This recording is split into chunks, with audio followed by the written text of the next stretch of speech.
Next up, we have Maria Finn from Sausalito. I believe that's in California. And she fished in Homer, and she can tell you more about that if she likes. Come on, Maria.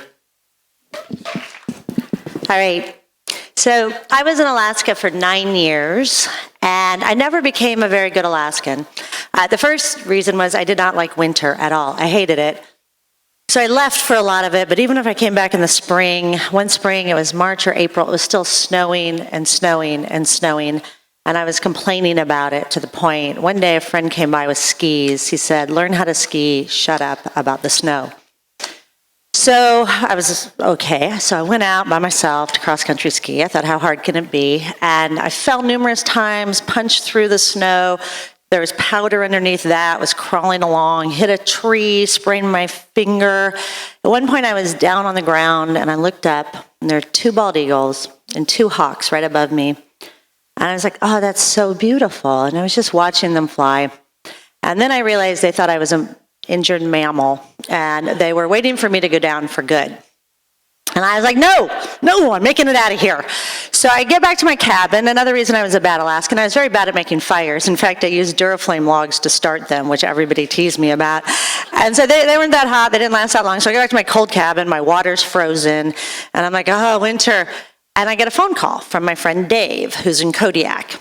And he says, I need you to come over here right now.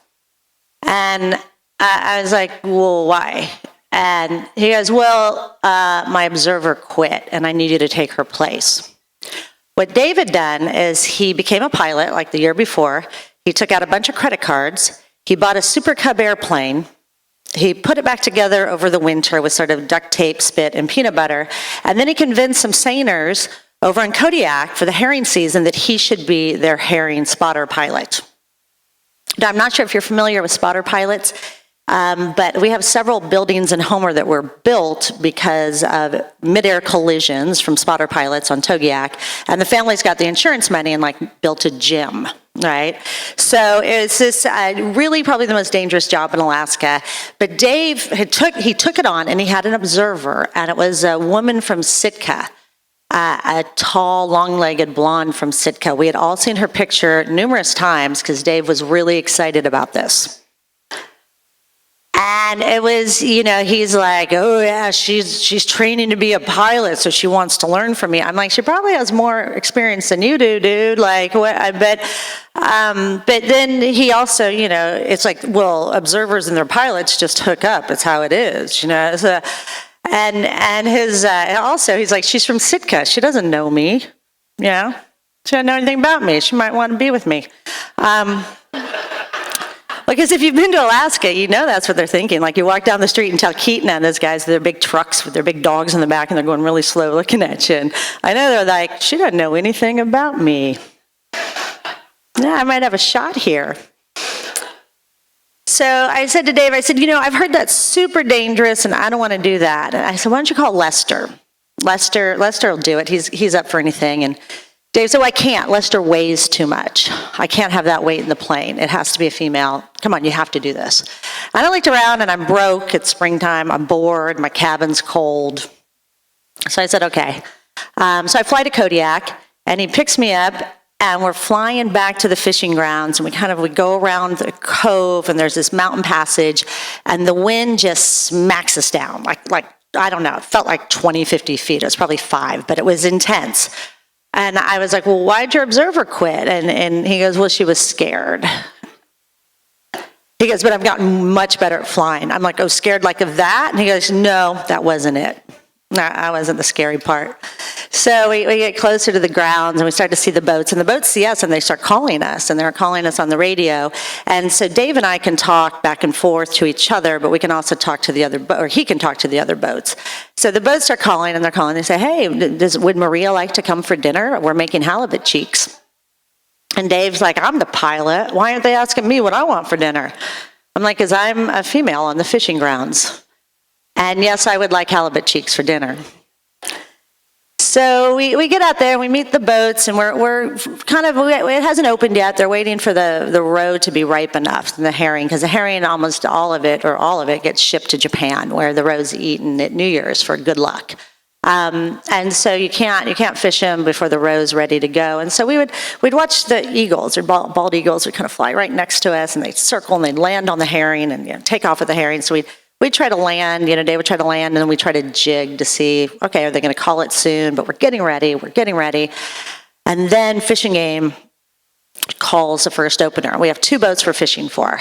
And so we go into the sky, and about 10 to 15 other airplanes are in the sky in the same cove. Everybody's in the same cove. You have a cloud covering, so you're all about the same altitude. It was insane. I was just like, there's planes coming at us. We're going past them. And my job, Dave is looking down at the fish like all the other pilots. None of them are looking up.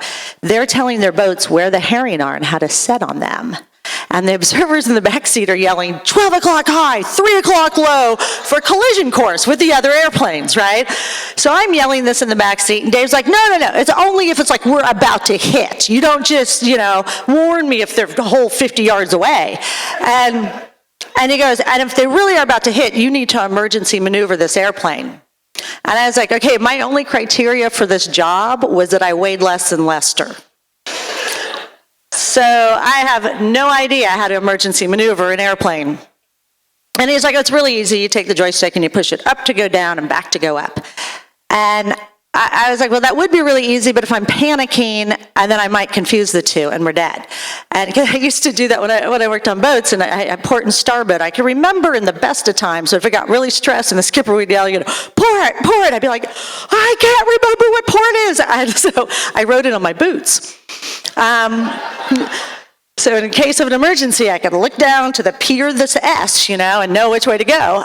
So with this, I'm like, well, I need to write that down and tape it right over my joystick. So I had a little diagram on duct tape on how to emergency maneuver an airplane. So there was our life right there, a little piece of duct tape.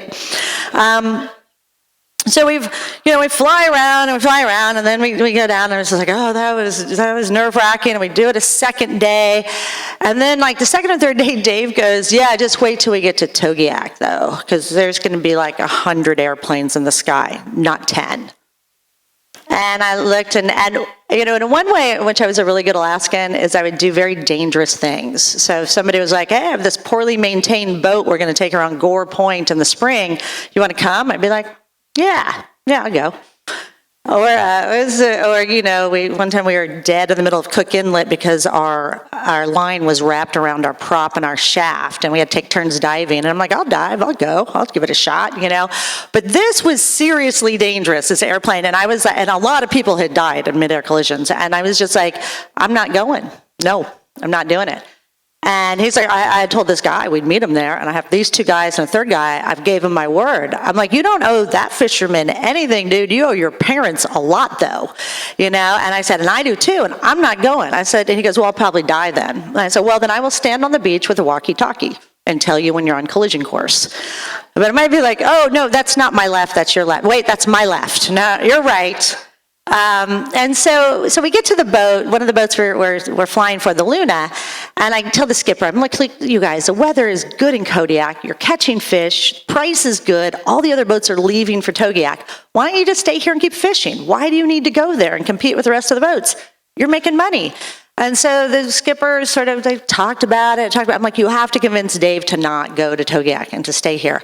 And one of the skippers goes, well, did Dave tell you what happened with the other observer? I said, no, why? And he goes, well, he said they were talking to each other on their radios, and they didn't realize that the radio was on to the boat, and the boat could hear everything they were saying. And the observer from Sitka was telling him that she was bisexual. And so Dave, apparently thinking it would win her over, said that he too was bisexual. But the boat heard it. So the fishermen all heard Dave, and the fishermen were nice guys. Like, had Dave been gay, they would have been totally fine with it, but he wasn't. He was a straight dude hitting on a woman by saying he's bisexual, which is not a thing for women at all.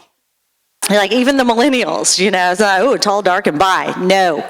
Like, I don't want to compete with a man for another man. He will win, like, all the time. So, I cry every month. He'd have to sit there with me while I'm crying. Or he could go shoot hoops with Lester. Like, no. Like, Lester will win. So So I'm like, oh my God, I'm here risking my life so these fishermen don't think you're having sex with Lester? I like, so they don't think you're bisexual? That's why I'm out here? I was like, I'm not going to Togiak. Absolutely not. And neither are you. And so Dave, we finally kind of convince him this is ridiculous. He's not going. He's going to stay there. And so we're there. And the sun is out. It's beautiful weather. Dave is flying.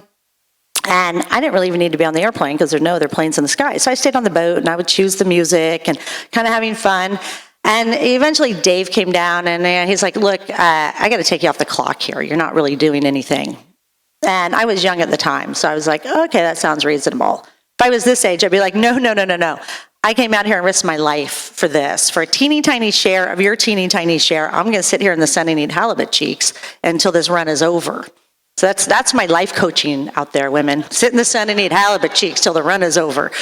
But so anyway, so I was like, okay, but let's go I want to do laundry before I go back to Homer. And so we go to the laundromat, and Dave's like, can I throw my socks in there with your laundry? And I said, well, okay, sure. So he takes his boots off, and I don't think he had done that for a very long time, like ever. And it was the worst smell I'd ever smelled in my whole life. Like worse than when you put like the gear, your halibut gear in the shed with the bait still on it for a week. And, worse than like the fish holds, worse than anything. And I'm like, you're not putting that in my washing machine at all. I said, you can't even put it near it. Like you have to get a washing machine all the way at the end. And he did, and he has no socks at this point because he has no other socks. He's out there with bare feet in the laundromat. And then I think he didn't have much money or didn't feel like using soap, and he gets them out, and they still smell horribly. I can smell them from the side of the laundromat. And he just throws them in the dryer to like lock it in.